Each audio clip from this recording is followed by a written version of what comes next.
Hi guys, I'm Chris. And I'm Mike. And welcome back to No Limits, a Mid-Rap podcast. So how you doing this week, Mike? Well, Chris, I think we should start off with a congratulations to the newest doctor on the podcast, Dr. Furman. Thank you very much. Yeah, it was fun. It was nice to finish everything up and get, dot the I, cross the T, get that degree. Well, I don't have the degree yet, but I'm submitting my thesis maybe today, maybe tomorrow. And then I'll walk in May officially. So all right. It was nice. Thanks for all the shout outs on Facebook when you posted that picture. So yeah, we got a couple of listeners shouting you out as well. So that was really nice to see from our Mitch Rap Pod community. So we're all proud of you, man. And I think we also need to wish each other a Merry Christmas. This pod will be coming out the week before Christmas, so you can listen while you're wrapping your last presents or buying your last presents, whatever you're doing, or no presents. Yeah, and then shortly after that, we'll have one more pod before the new year. So we will be bringing to you a pretty important episode the week or the Monday after Christmas. And then come January 2021, it's going to feel so good. We get to kick it off. Yep. And we get to kick off the new year with Consent to Kill. No better book to start the year with. Ringing in the new year with Consent to Kill. That'll be good. Well, a quick update on our listener appreciation end. We got a very nice email from Jake W. He was following up. I don't know if you remember, Chris, from episode 34, you cornered me on history. I did. You're the history buff. Yeah, we were trying to figure out, because in Memorial Day, Part 1, there's this scheme to replace the vice president on the re-election ticket with the attorney general. And so we were wondering, has that ever happened before? The two closest examples, and Jake pointed these out, so thank you, Jake W., was obviously Nixon. Spiro Agnew resigned shortly before the Watergate crisis, and Nixon later himself resigned.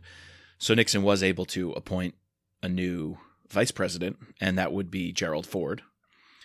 Right. He was the House Majority Leader at the time, but it's different than Memorial Day because it wasn't necessarily firing your vice president for re-election purposes. Spiro did resign because he had his own financial scandal or trouble on the horizon. So, yes.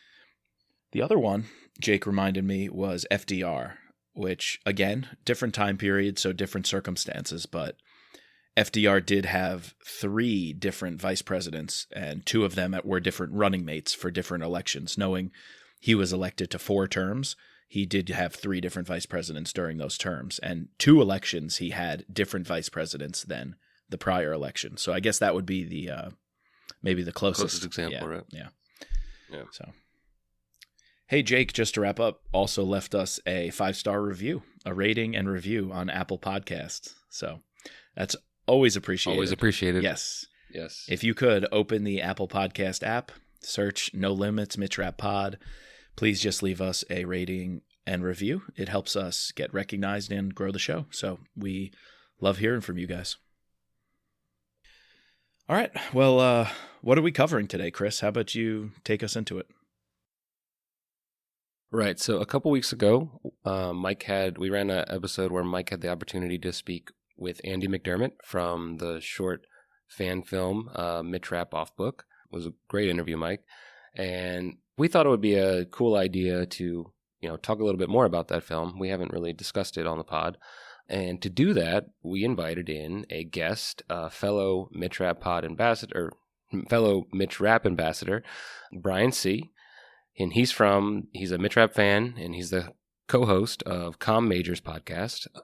Very enjoyable podcast. We highly recommend you guys going out, give them a listen, give them a follow. Where they're not a Mitch Rap podcast. They're a movie podcast. They critique different movies, wide variety. Most recently, they've done, Mad Max Fury Road, The Social Network. I think I saw last week was Fences.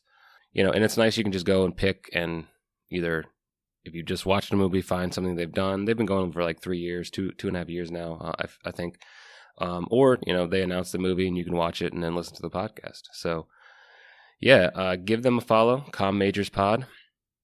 And here's our interview with Brian.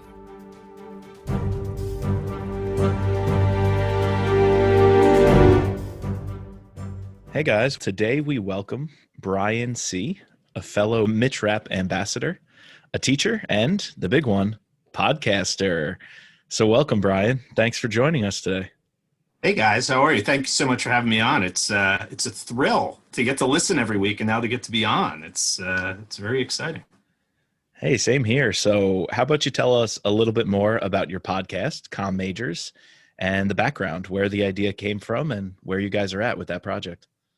So, like so much of the podcasting world, we are a movie podcast. I wish we had maybe had this idea like you guys to pick something which is such a unique thing that differentiates us. But really started almost 3 years ago now. We're about to record, as we're talking now, our 125th episode, which is crazy when I think about it. And it really came out of a desire for my friend Jim and I, who, like you guys, we went to college together and lived in different areas. We had gone to college at the University of Scranton, then had lived together as roommates, and then we both got married and stuff, but down in suburban Philadelphia. And then my wife and I had moved back up to Boston, which was where she was from. So it was kind of just an opportunity once a week to get together. And, it kind of, we talked about, well, what do we want to do? And at first, we said, well, we'll talk books, we'll talk movies, and it's kind of turned into a movie of the week podcast now. We throw in some other things from time to time. And, we try to pick movies we love. And, his wife is actually a great friend of mine as well from college. I actually knew them both separately before they met each other and got married.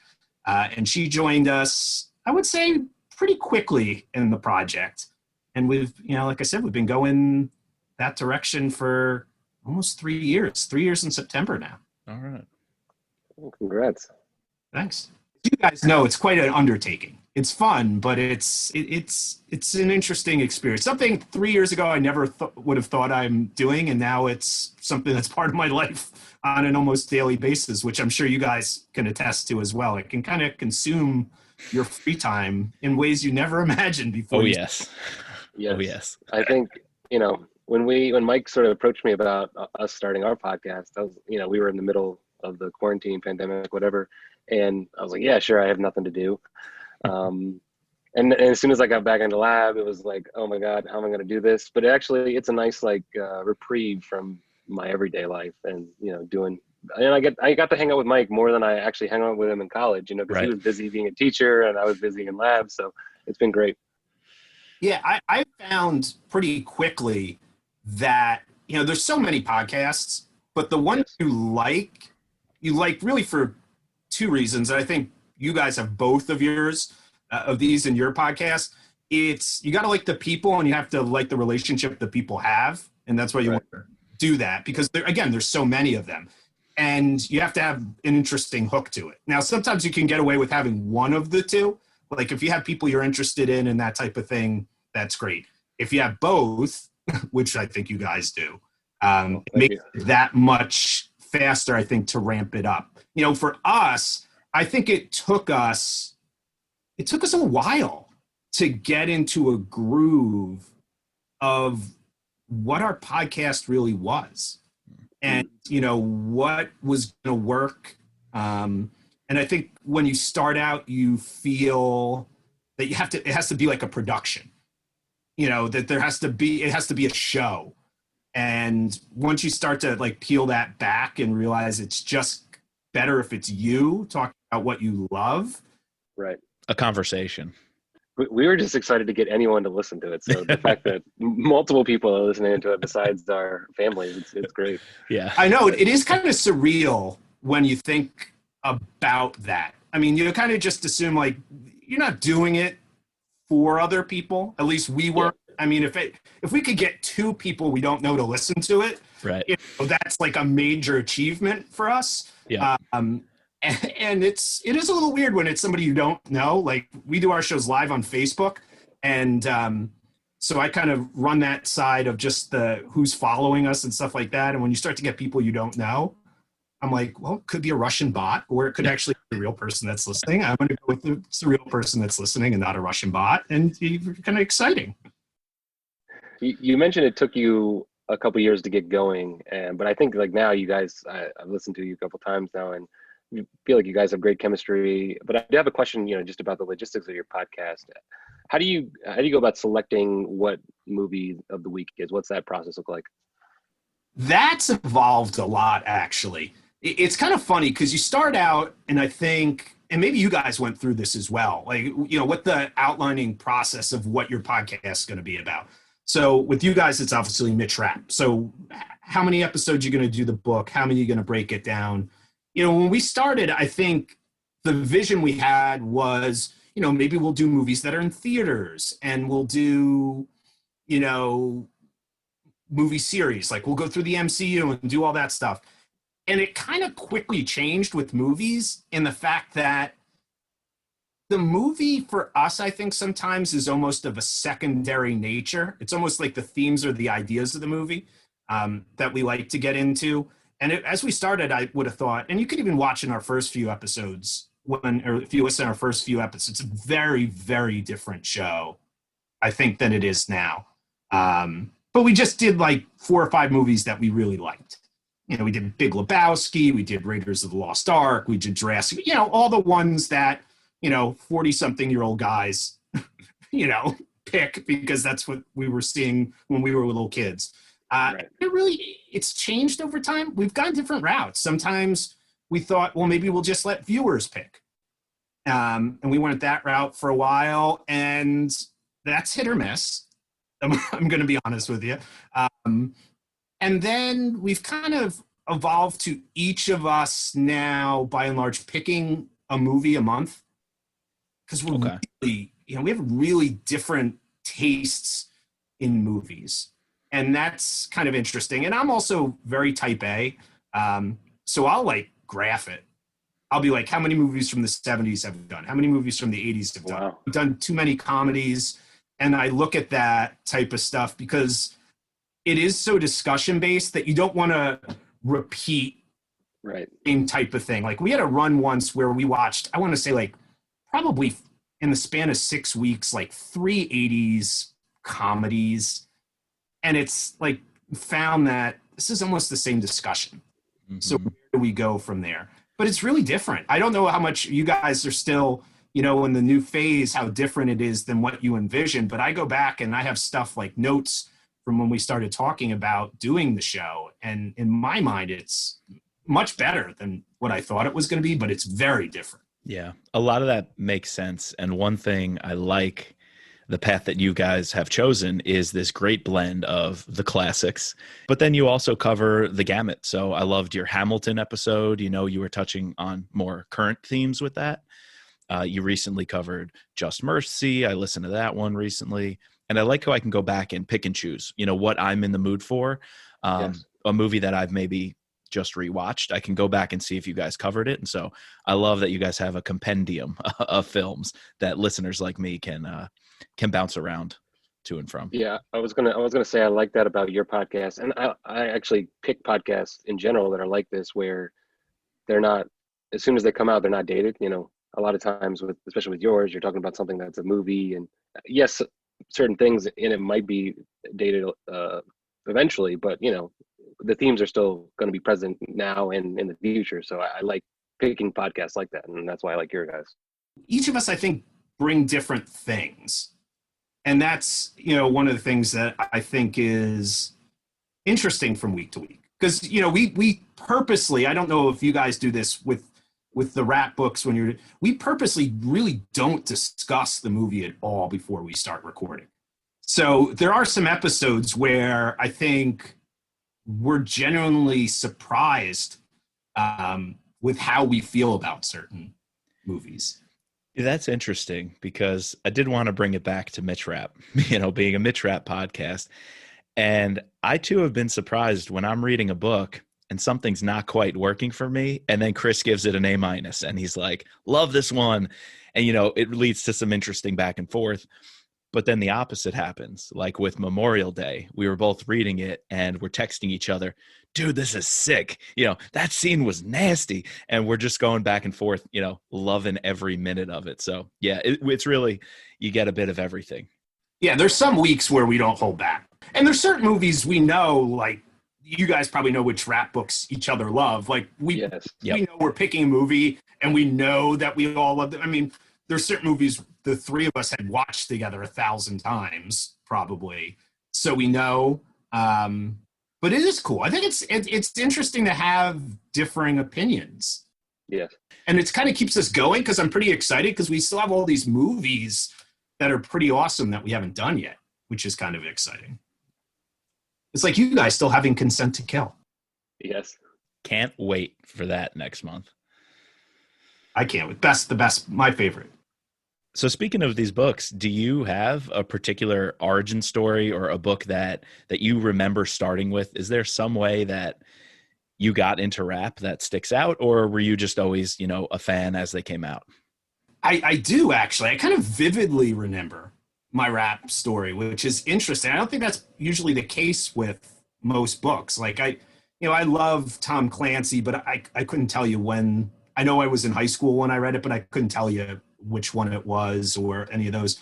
I've been reading Rapp books for 22 years now. So I started almost right out of the chute. I can't claim term limits. I wasn't part of the, Vince publishing the self-publishing book, and I was smart enough to figure and find the copy of that. But I was in between my junior and senior year at the University of Scranton. And I actually worked for the Jesuits, and this is back before, phones where you could watch movies on your, 2000. And you had to sit in a little office. It wasn't much of a job. It was over the summer. I just had to sit there and say hello to the priests.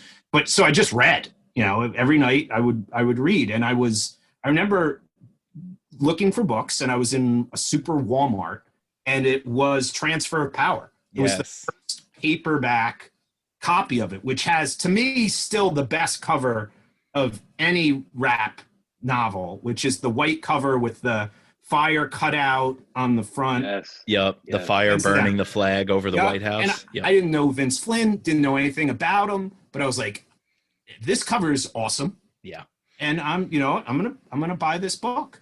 So that was, June or July of 2000, and then instantly it was, I think, different than anything that was being written now, which I think is weird. I think if you come to him now or Rapp now, there's so many other authors in this genre that write of this world. Yep. There weren't many like him. He was so unique. It was so different. It was pre 9/11, so you didn't even have these type of stories in print. And I just, from that moment, it was every book from that point on. When it came out, I got it all the way through Total Power. I guess a follow-up to that is, do you have a favorite character? Yeah, my favorite character, obviously, other than Mitch, right? Sure. Non-Mitch Rapp character. Obviously. Yeah, is Irene. I really think. Yeah, I think that's my favorite. I know I probably most people say Scott Coleman. I feel like that's the trendy answer. And I think Kyle has gotten even better at writing Scott Coleman, even than Vince was, I think.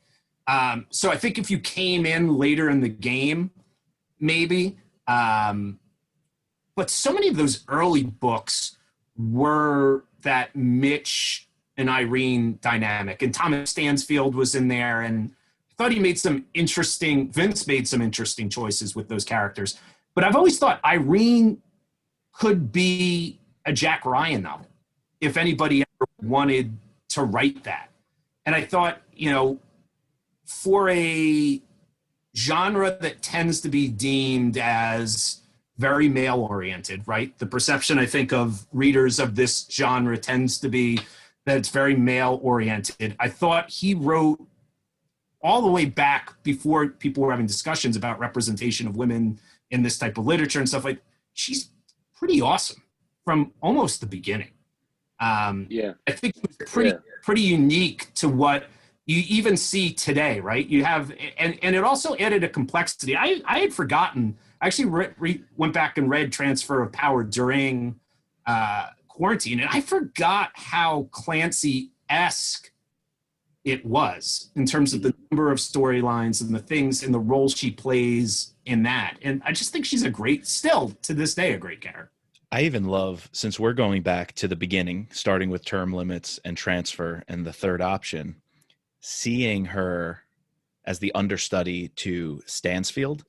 And you kind of lose Stansfield. Obviously, American Assassin and Killshot kind of bring you back to that world. But if you're reading some of the more modern or Kyle ones, you kind of lose that character of Stansfield and the mentorship he gave to Irene. So I've really enjoyed going back and getting to relive her takeover as, DCI. And so she really stands out in some of these early books to me as well. Yeah, and it's interesting because we've commented that we don't think that Vince did a great job of writing like other female characters, but he nails Irene. Well, you guys have talked about it before, right? I mean, the obvious criticism of the female character is Anna. And Donatella. Yes. Yeah. In differing ways, but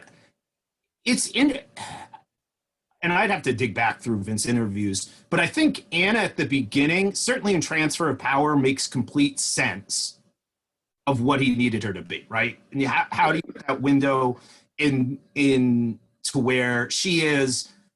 And then the next few, it becomes maybe somewhat redundant with this idea of how do you have somebody who lives the life he lives with that. But I have to give him credit in the sense that I felt at the time killing her. We don't want to spoil. I won't say which book it is. I'm assuming most people who listen to this know. But I was still surprised by that. That wasn't a safe move. I was shocked. Yep. Killing Stansfield was not a safe move. Yep. So I was less shocking, but yeah, I was shocked with Anna.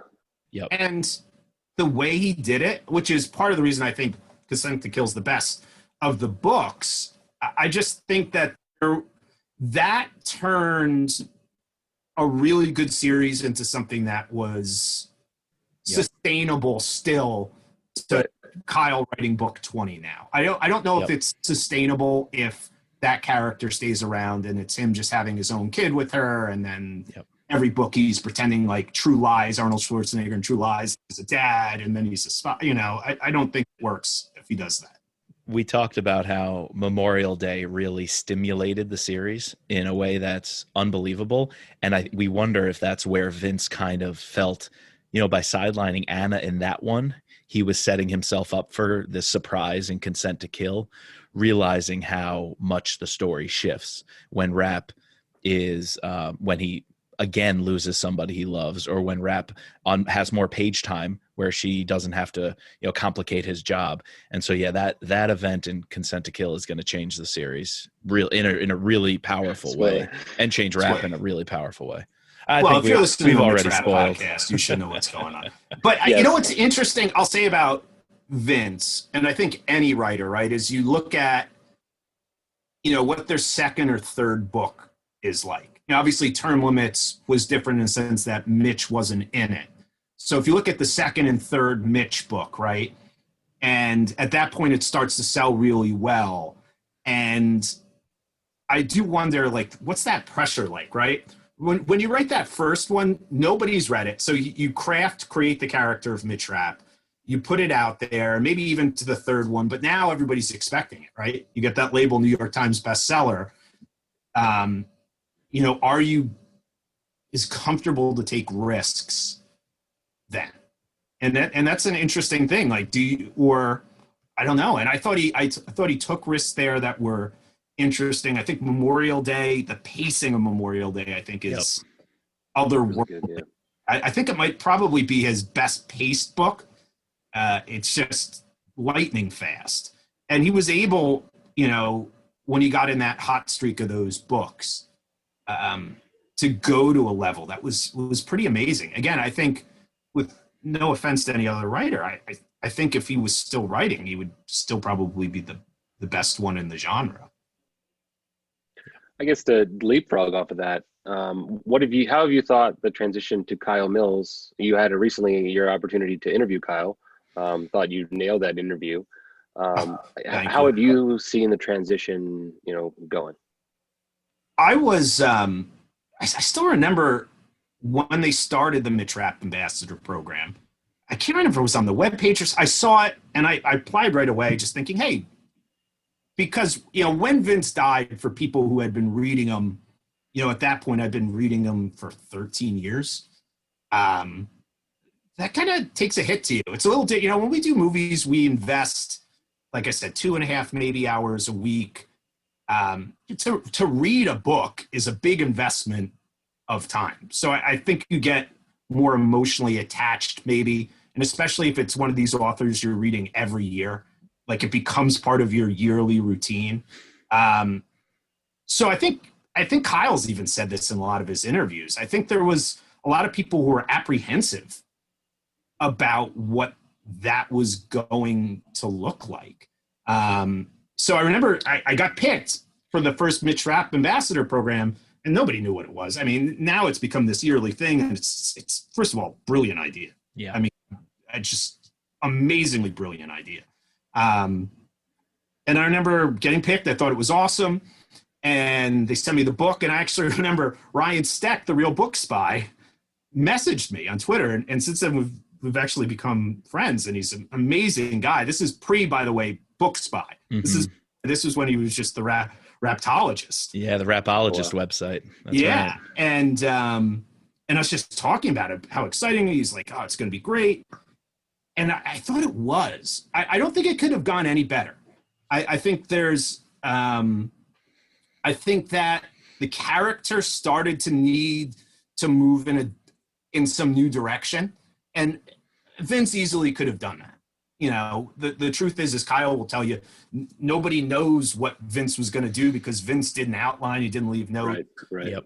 But I have loved Kyle's stuff. Yep. In fact, Total Power, I've said, I think Total Power is one of the best rap books since Consent to Kill. I loved it. But there's things, listen, there's things that Kyle has done that I think is very different than what Vince did. Yep. Look at Lethal Agent. I thought Lethal Yes. Agent was a brilliant idea, and not just because of the timeliness, right, with a coronavirus pandemic, but I just thought in what you put Rapp into and the situations, fighting in the jungles of Mexico, having to embed himself in the drug cartels. I just thought Kyle did that brilliantly, and I don't know if anybody else could have written Mitch in that scenario, because we read one of Kyle's, actually his first book, right? What was that? Rising Phoenix. And it definitely involves the drug supply and different things. And just Kyle was the right person to kind of throw new things at Mitch and see how he deals with it. But at the same time, look at The Survivor. He has such a wide skill set to respect Vince's craft. I thought The Survivor was a seamless transition from The Last Man. The Survivor it might be underrated, actually, to people about rap books, because to me it's almost the opposite of what we were talking about with like Vince writing Rapp in isolation and nobody knew the character. To write that novel knowing that everybody's expecting that, so you have to deliver on something never written before the first time. Right. That's, I mean, there's been authors who don't do that. I mean, I think, like, no offense, but Dan Brown after Da Vinci Code, right? People are waiting and waiting and waiting, and he gives us the lost symbol. And then Origin, right? Like, what was that? But the reality is Kyle delivered on all that. What I'll say about Kyle is this, and this is the difference, and I think he had to. The character has to age some. Yeah. So what Vince did is Vince's Rapp, like those, when you read those passages with Rapp, when Vince was writing them in Memorial Day, in Consent to Kill, is amazing. It is different, and I will give Vince that. I don't think anybody could ever write Rapp that way. But what I do think is this, that Kyle has changed for the better, which is when Rapp's not on a page, I'm not flipping ahead trying to figure out when Rapp's going to be on the page again. And there were times with Vince that I felt that would, because he wrote Rapp so well, Rapp was so good. But some of the secondary characters, I thought at times were not as fully developed as what Kyle's done. Yeah. All right. And I think Extreme Measures might be a good, take on that. If Vince tried to go outside of a comfort zone, bring in and focus on a new character, well, I thought Mike Nash is great, but what Vince learned was he's got to bring Rapp back into the fold, and Nash will only stand, on his own 2 feet if Rapp is the one propping him up. And so, what's so funny is I do remember reading that book and being like, what the F is this? Like, I was in this a little bit, and again, this is pre-Twitter, when this stuff is coming out. Right, so right. Yeah. People would be talking about it. No more. echo chamber. Yeah, but I was just like, it's not going the direction I really want this book to go right now.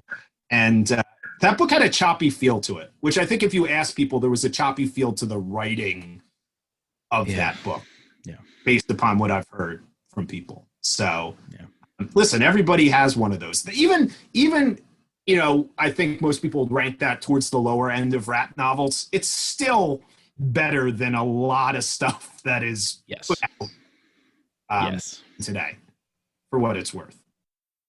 Well, I guess the reason we not only wanted to get to know you and talk to you about your pod, but you review movies, so we asked you to watch this little off-book, Mid-Trap off-book, a short movie, and we wanted to get your take on it. We had the opportunity Mike had the opportunity to interview the star of it, Andy McDermott, who I think looks more like Scott than Mid-Trap, but we can talk about that. Yeah. So what did you think of the film, the little short movie?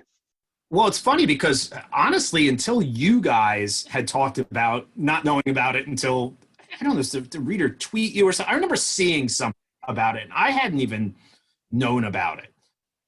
Listen, it's a short film. I mean, I think when you go through the interview, and Andy, it kind of talks about, what was the purpose of this? And it was really to highlight him, right? Yes. So that he could go. I thought it had a very late night HBO in the 90s vibe to it. I have to say, the production quality, based on the fact that it was his buddies and he was getting film school people and stuff, I thought the production quality was great. I will say this. I love, and I think it's one of the issues with a lot of literary characters, which is that when you wait so long for something to come on film, like Rapp fans had to wait for American Assassin, there's not enough variation to how that character is portrayed. And, if you look at somebody like Sherlock Holmes, right, he's been portrayed by so many different actors in so many different ways that we've almost gotten rid of the trouble of complaining about stuff. You understand there's going to be a different interpretation of what that's going to be. And, I thought the spirit of what he was doing in it was akin to what Mitch Rapp would do. I also felt it was like they dropped Mitch Rapp in the movie The Raid, if you guys have ever seen it. Yes. And it was like, all right, we're going to put Mitch Rapp, and it's going to be The Raid, and go. And that's what it was.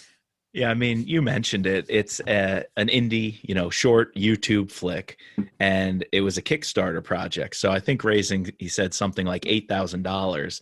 Pretty cool that you're a general fan of Rapp would say, hey, let's put together this fan film, this fan project. And so for what it is, it's pretty exciting to see a fan doing that. But I want to get your take on the dialogue and the plot. Do you feel like it was Rapp-esque or Flynnian, as we like to say? I mean, we have a former KGB agent torturing Mitch Rapp's friend.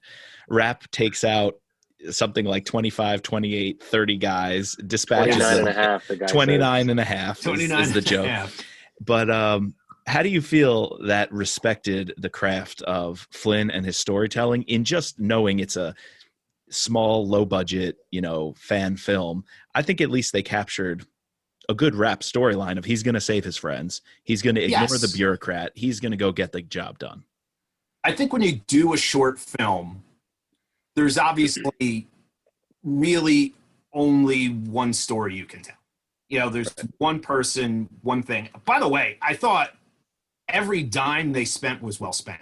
I'm mildly when you think about how much a big budget Hollywood movie, they spent every cent and it didn't look like they wasted anything. I thought the action was pretty good. I think it was, someone's version of what Mitch Rapp would be, which is interesting to me. It's interesting. There's not much layer to it. No offense to the actress who played Irene. It wasn't the worst part. Thrilled with the portrayal. But Sure. what are you going to do? For a Mitch Rapp fan, I love it. I would love more of that type of thing. I like this idea of that he was somebody who loved the character, right? And he thought, I have to make something, I want to showcase myself, so I want to be this guy. I want to see more people do stuff like that. Like, that intrigues me. The people who really love, like we said, the real books, but nobody knows Rapp better than Ryan said. Like, what would his Rapp story? What would the amazing publicist David Brandt? What would his Rapp like? That interests me to see different takes on what he's worth. So if you're going to give me some Mitch Rapp for 14 minutes, I'll watch it. I thought the dialogue was not what that was being made for, I don't think. So, No. Though, anytime you get James Morrison at something, I know. Yeah. The James Morrison flex was awesome. It was funny. Like, I listened to the interview after Mike had done it, and he said, yeah, he had like a day, he flew in, we shot it like all together, and he was great. I was just like, that was, when I saw him come on screen the first time, I was like, how do they get that guy? I do. I think it's from a production quality, which is what I always look for. Like on our show, I think Jim, Kate, we all kind of look at different things as our focus. I was pretty impressed for an indie film what they did. I thought the action was okay. I thought the cinematography, all that stuff was interesting. I love the end credits, by the way. Yeah. The end credits were great. It was almost like a James Bond feel, but with its own take. And then I listened to something else they had posted on their website or their YouTube channel. They had a buddy write that score, and he was combining a whole bunch of elements. It almost took on kind of like a Hans Zimmer, like this very big, earthly kind of vast take on a score. But then it also had elements that reminded you of other action flicks you're more comfortable with. And so it was really well done just on that end as well. But you mentioned James Morrison, and I wanted to say, I thought that was, obviously his performance was probably the only one of, reputable, acting quality. But I thought it was also a very Flynn thing to do, to have a State Department bureaucrat whose hands are tied. Almost made me think of a Skip, right? How Skip McMahon is tied down by the regulations of the FBI. But at the same time, little facial features he made or little things in the dialogue kind of hinted at he's been there, done that. And so he didn't prevent Rapp, knowing full well Rapp was going to go in. And he was like, this cowboy busted in here, thinks he can tell me what to do. Well, I've seen my fair share of stuff. I thought that was interesting to have a character tied up in the politics, but also willing to give Rapp, loosen the leash a little. That seemed like something Flynn would do. It's fun. I do. I just think, again, the more you can get out there, and I think that was, not to jump ahead to the film American Assassin, but I think by the time you got to American Assassin, people have been waiting so long for something that the expectation of it, I think, was more than what could have been delivered. And there's if you read the review to that, there's some pushback even within the Rapp community about that film. But I think it's because you wait so long. If Brad Thor ever gets a Scott Harvath movie made, which they keep talking about, what's the perception of that character people have been waiting so long for it. I think the thing you can ask for in any adaptation is it faithful to the spirit of what the series is? Because you're never going to be able to cast someone in these roles that is going to appease the entire fan. Not when it's around for this long. I mean, if you go back to Dan Brown, when they cast Tom Hanks, people kind of were like, maybe, maybe not. But the fact is, like, people weren't so invested in Robert Langdon the way they're invested in Mitch Rapp. So it was. Now when I read those novels, I see Tom Hanks. Yeah, but that's what I mean. And you're kind of okay with it because Robert Langdon's almost just a vessel to tell the story. Yeah. He's not really a character. When you get to Mitch Rapp, and we don't have a lot of versions, like the only version we've had prior to Kyle was always Vince's. So if you're reading somebody for a decade or you're reading 13 novels, you've constructed in your mind what a Mitch Rapp movie should look like. Yep.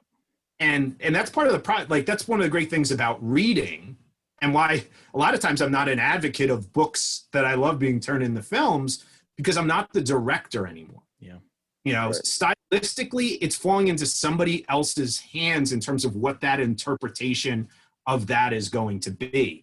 And that doesn't always click for people. And I think it's why you see a lot of pushback against, you know, novels that are turned into books, because they're not meeting your visual expectation. You know, in the case of this short film, it's 14. I think the essence of what he was trying to do incorporated, by and large, what Vince would try to do. But it's like a chapter of a novel, right? It's like a sequence in a Rapp novel. It's not a film. But I do appreciate somebody who loves the character being able to express what their version is. And I think if we got more of that, the better. You know, Tom Clancy, we've had so many different Jack Ryans now. You can have a discussion of like, which interpretation of Jack Ryan do you like more? We don't really, unfortunately, in the Rapp world, we don't have that. We don't have it. I think the better, and you can disagree or like your opinion on this, I think the better adaptations with books have actually been TV series.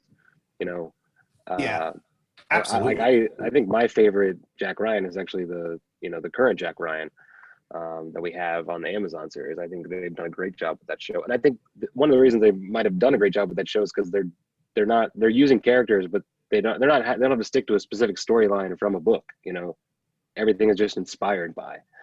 So, I think for novels, and it's interesting they're starting to go this route. I've always said this to people. I always think the limited series route. Yes. For most novels, certainly novels that have numbers of books like Mitch Rapp or, you know, some of these other series is the way to go. The storytelling is so different that it's just a different world. You know, the biggest example, and Jack Reacher fans, you know, of Lee Child will hate this. I really like Jack Reacher, the film. Movies. I love the movie. Now I'm a Tom Cruise guy, but that didn't. Yeah, me too. Nothing like Jack Reacher, but I feel like it hit the essence of what a Lee Child movie was. And I would agree with that. You know, you have to come in understanding that you can't make the book into a movie. Right. And that's the big problem. So it has to become, is the character in essence what the character is? And they're going to play around with some of it, and they're going to cut characters, they're going to do things. But can you go away saying it was the essence of what these books are? You know, what you were saying is so funny, because I'm thinking about adapting books, and I'm thinking of another character totally outside the genre that has a scar. And it's so funny because Rapp has the scar, and we get a somewhat decent description of Rapp, yet everyone has their own visual of this person, where you think Harry Potter, right? There's only one Harry Potter, even before they made the movies, right? Everyone knew who Harry Potter was and what he looked like. So you know what? You cast a kid with that kind of dark hair, you put the scar on it, you pop on some glasses, no one's going to complain. Although Mitch Rapp, nice. you don't get that at all, right? We have somewhat a little bit of a description, but there's a lot more tension behind it. And so it's going to be controversial no matter who you pick or however you portray the character. I also think it's always interesting with a book series. Where do you go in? You know, what's the book that turns into a movie? Does it, you know, with Harry Potter, for example, Steven Spielberg wanted to direct Prisoner of Azkaban. He didn't want to do the first 2 books.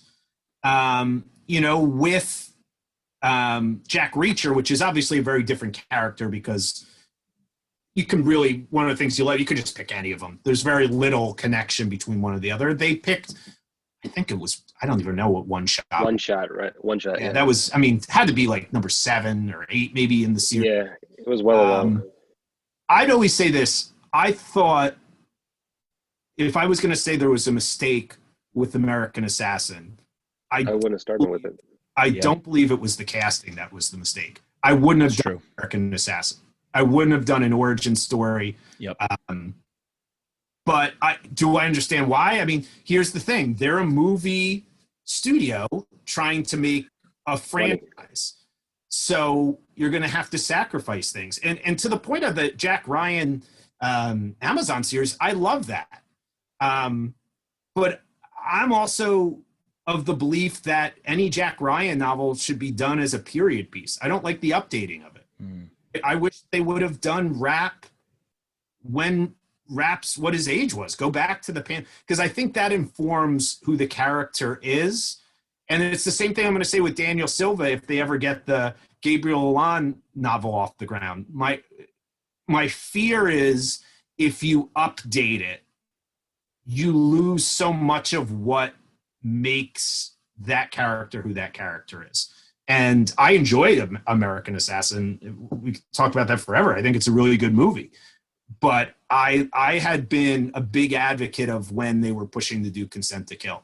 Because I think that is, I think Consent to Kill with Kyle's writing now is a really fascinating place that you could jump in to the Rapp universe without having to read the stuff before it. You could tell that story on film. I think it's a very cinematic book. Not every one of his books, I think, is a cinematic book, and there's nothing wrong with that. I think a lot of authors write books that are not cinematic because that's not what they're writing it for. But I think Consent to Kill is a very cinematic novel that would have made a really interesting foray into film. There's not too many scenes in the Rapp novels that, as I read, I go, I would want to see a visual of this on screen. I appreciate the writing so much that the medium of the books are more than enough to stimulate me and keep me happy. However, the epilogue of Consent to Kill, and even the house scene, right? Don't want to say too much, but the house scene, I would love to see a visual of that with kind of the explosion and, like when a flashbang goes off, that noise you hear, that kind of feeling on screen. And then the epilogue with that confrontation, I don't want to say too much more, and how it diffuses and wraps up.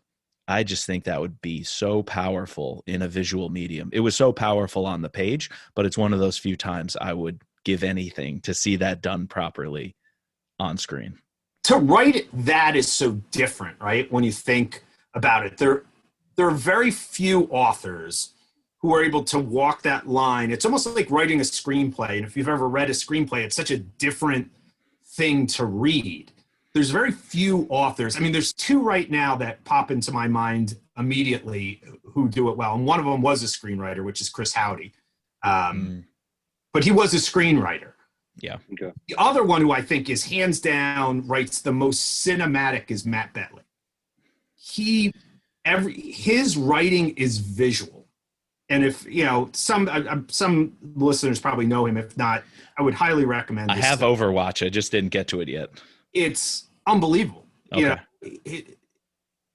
His writing evokes the images in your head. Okay. And it's a very cinematic style to it. But that's a tough balance because that is a very different style of writing. Like to hook somebody in, especially like you think about somebody like Tom Clancy, he had to write 1,000. The expectation was there's going to be 1,000-page book here. You're going to buy 1,000-page book from Stephen King or something. To write that way doesn't produce that. It produces like 200. Oh, I think Andy even said, right? I think the screenplay was only for this was 12 a page. Yeah, a page a minute roughly. Page a minute. Yep. So you can't do 1,000 minutes. Yeah, it's a different style, but I think there are certain things that in images or themes that work in cinema that don't transcend into books or vice versa, in terms of how they do things. There's also that freedom. You mentioned Chris Howdy. I heard him talk about or post about the liberation of not being in the movie industry or the TV industry. The freedom as a writer is so much more open because, when you're publishing a novel, that's your novel. It's not a whole series of different stakeholders and their input and producers and directors and movie companies and boards. And so it was really exciting to see what he did in Deep State. I don't think would have happened if he was having a million voices tell him the story's got to be like this. The film's got to be like this. I don't think they would have let him. You're absolutely right. Yep. Right. Yeah. I recently was listening to a podcast and they were talking about one of the, I think it was Winter Soldier, one of the MCU movies, and they got like a screenwriter to come in, and the guy, he only ended up having like, I think 20% of his work was actually in the final script, and he was like, "What the hell is this?" And then the other people who were with him were like, "Oh, that's great, you got 20%. We normally only get like 10." Like the director just or whatever, the producers cut everything. But when you have a novel, you can just it is. I mean, I guess your editor has some say, maybe the book has some say, but it is what it is. But we've talked about this on our show a bunch too, with the few like novels or biopics we've done. Sometimes the problem is if you are too emotionally attached to the source material, that doesn't produce the best film. And that's where I think as fans of like Mitch Rapp, you need to sit here and say, like, what is it that you want to see? Like, do you want to see a faithful adaptation of Pick the Novel? Maybe that's a TV series. I don't even know. I don't think it just doesn't translate. Or would you rather have, let's say, like a Denis Villeneuve or a Christopher Nolan or some come in and make a film based on? Because if those guys come in and make it, I'm going to tell you, they're going to do exactly what you guys are saying. Their spin on it, they're going to twist it, they're going to change it. But as a film, it might be amazing. But are you going to be willing to sacrifice those pieces of Mitch Rapp that are going to be pulled away? I mean, I grew up in high school reading Clive Cussler and loving it. When you look at the two films made off Clive Cussler books, Raise the Titanic, cut out Dirk Pitt's sidekick, who's in every book with him. It would be the equivalent of saying like Irene Kennedy and Scott Coleman didn't exist. We're just not putting them in the movie. And the Matthew McConaughey one, which I actually think is not too bad of a film. It's actually a pretty good action film. But a lot of Cussler fans will tell you that they changed the character to. So you got to figure out what it is you want. What is it that we as a fan base would want to see? Yep. I think to your point, what you said earlier, how we have these expectations and we haven't seen that many iterations of Rapp. I think now anything I would see in the future, I would be less like, my expectations would be lowered now, because while I agree, I think American Assassin is a decent movie as an action movie, as a movie. I have problems with it as a Mitch Rapp hardcore fan, with some of their choices, and I think that's what made me initially not like the movie. But I think now, if they were to do it again, or if they were even to continue the series, go on to Kill Shot, go on to whatever, my expectations would be different, and I might come to it. I would come to it differently. I mean, we're gonna get to American Assassin, and Brian, being our friendly podcast neighborhood movie critic, we'd love to have you and Jim and Katie and the Comm majors with us. We'll definitely be here. Love to talk. I think it's an interesting movie to talk about for a lot of reasons. I think besides just our love of Mitch Rapp, because I will say this, slightly spoiler. I don't think Dylan O'Brien was a bad choice. I actually liked. Yeah, no, especially I the younger American assassin Rapp being Laxbro being recruited out of college. That made me okay with it. It wasn't the seasoned Rapp I first met in Transfer Power or the seasoned Rapp I come to love in Lethal Age and Total Power and the new ones. It is I had to remember, okay, he would work as a 21, 22-year-old someone just caught up in the business of this espionage because he had to be out of revenge, and in that case, he worked for me with his kind of like messy hair and all that. I think the biggest problem in this game is the longer you wait to make something, you become a cliche. Yeah. And some of Vince's best ideas, I feel, were poached and stolen by people. Now, I'll give 24 some credit because he was actually a technical director for the fifth season. But you get no offense, the awful Gerard Butler, and then you get White House Down. White House, and then you get the other one, which was equally. Olympus Has Fallen. Olympus Has Fallen, and Jamie Foxx. But they stole that idea. Yeah. So many things, and people could say, "Well, we didn't really steal it," and maybe they didn't. But if you're a writer of this genre, you're writing screenplays and stuff.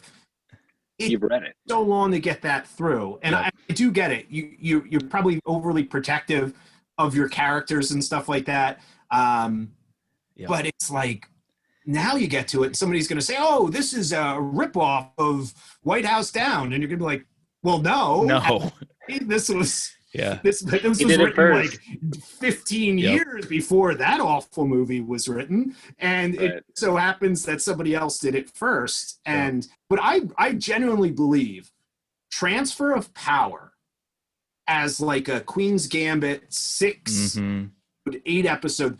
There's so many different storylines in that, and who knows? I mean, Vince's family, I think, has done such an amazing job keeping his spirit and the character going.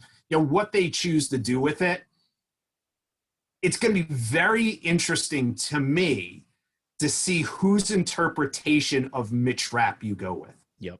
Are you going to go the Kyle route, which I think, honestly, as a TV show is more sustainable? I think he's created secondary characters that can support something like that. Or you can go the cinematic route, which is really what I think Vince's stuff is. And you're going to have to strip it down, some of these storylines. But the question is now, in 2020, if we modernize it, do we want to see those type of stories? Or are we in a lull now where so many of those stories have been produced and now we're transitioning into a different world of action movie? And I think that's something that obviously CBS Films is going to have to decide. The Flynn family is going to have to decide. I don't know what role Kyle even would play in something like that. But I do think that if they're going to go the short series route, that some serious look needs to be put into Kyle's novels, because I think those would provide a series feel that's sustainable. Yeah, especially the Russian ones. Red War, and then Enemy of the State, and yes, the one in between. I think you could easily do those as a show. Yep. It's more modern. It has, like you're saying, with those decisions, has a couple of easier decisions to make for a modern audience than Vince's earlier work. I mean, I think if you try to do some of Vince's work, you can't just set it for a modern audience and change Al-Qaeda to ISIS. You can't just, change the setting from Iraq to Syria. It's not analogous in that way. And so I think some of the storylines with Russia and Grisha might be more adapted to a modern TV audience. The thing is this: the second you begin making changes in Hollywood based upon who wants to star in it, it's changing. Chris, I think you're right. That first take on getting to see Mitch, because we spent so much time with him, I'm not sure it could have met anybody's expectation. Yeah, I think it was I think they were possible to doomed. meet it. You get people who feel the need to defend it. Yep. Completely. No, It was awesome. It was the best movie of the year, because they feel difficult being critical of it, because they built up for so long wanting to see it. And it's a pretty good action movie, but they feel like they have to defend it. And on the flip side, there are people who went in there who love Mitch Rapp, who didn't want it to be good. They didn't want it to be good. They didn't care. It could have been an amazing. It wasn't going to be their version of Mitch Rapp, so it was going to be crap. So it's out. Yeah. So it's out, and I think that's ultimately the problem. Like, is anybody's vision of what Mitch Rapp, and all of us have it, right? So when you're reading the book, we all have that guy in our mind. We're the cinematographer. We're the director. Can we put that to the side and go in and ever watch Mitch Rapp? And maybe it is. We have to see so many versions. Because I dig the Jack Ryan, too. I think it's a different take on the character. But I think at its heart, John Krasinski, I love him as the character. And it's not 100% Tom Clancy's Jack Ryan. I'm going to admit that. But yeah. I think he embodies a lot of what Clancy loved in that character. And that if we could end up with something like that for Mitch Rapp, I'd be pretty damn happy with that. Well, we had a great time chatting with you about this, and really look forward to, more American Assassin talk down the road. Maybe we'll do a Comm Majors Mitch Rapp pod collaborative event and get all you guys. We got to give your audience the American Assassin talk. We can't cheat them out of it. We can't force them to come over to us. But we definitely in 2021, which is thankfully so soon, so we can say want to have you guys on, but you get to pick the movie you want. Oh, okay. Any film you guys want. So you got to put your head together and come into the world of Comm Majors.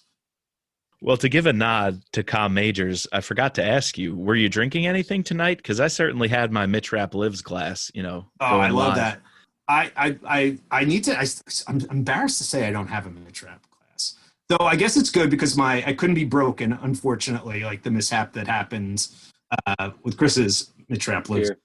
I was drinking some Egan's Irish whiskey. That's actually Captain Bourbon casks in honor of Stan Hurley. There we go. What'd you guys have? What'd you have? Well, I have the Rogue Hazelnut Brown Nectar, a throwback. Have one of my favorite beers, but I realized I haven't had it in probably a couple of years, so I pulled that out. If nothing else, I'm thrilled that you were able to have a beer you love. Indeed. I'm drinking knockoff Guinness, Murphy Stout. Okay. You can always have a drink on Comm Majors. Yes. Well, that's why we're excited to do this again, so we can keep the drinking going. I already packed up my whiskey, so I had to resort to the beer in the fridge. So.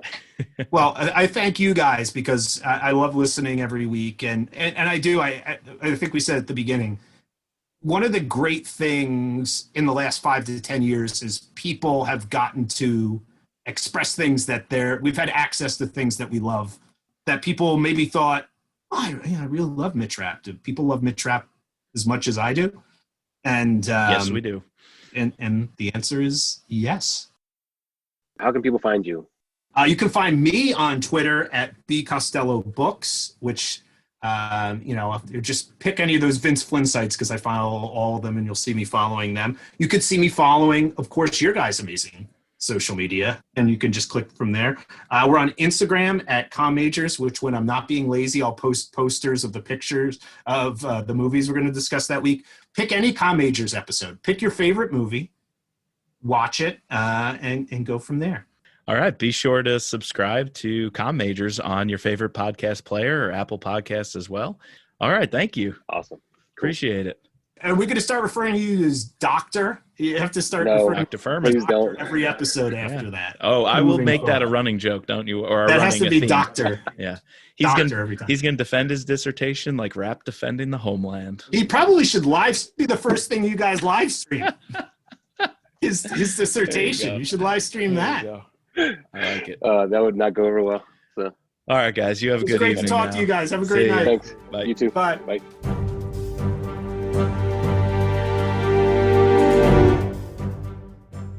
All right, so we hope you enjoyed our conversation with Brian C., talking about Mitch, talking about that short film, Mitch Rapp off book, as well as a variety of other things we touched on.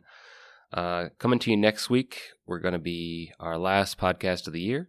We're going to be covering, wrapping up a few things, tie up the year, as well as we're going to be announcing our final donation that we were able to give to the Prostate Cancer Foundation, as well as giving you an update on our charitable endeavors in the new year. So yeah, be on the lookout for that.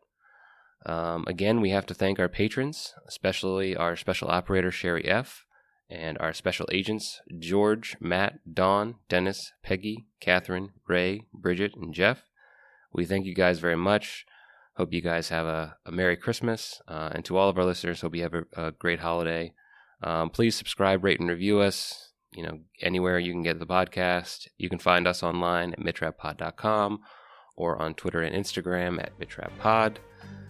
And one more time, as always, just let Mitch be Mitch.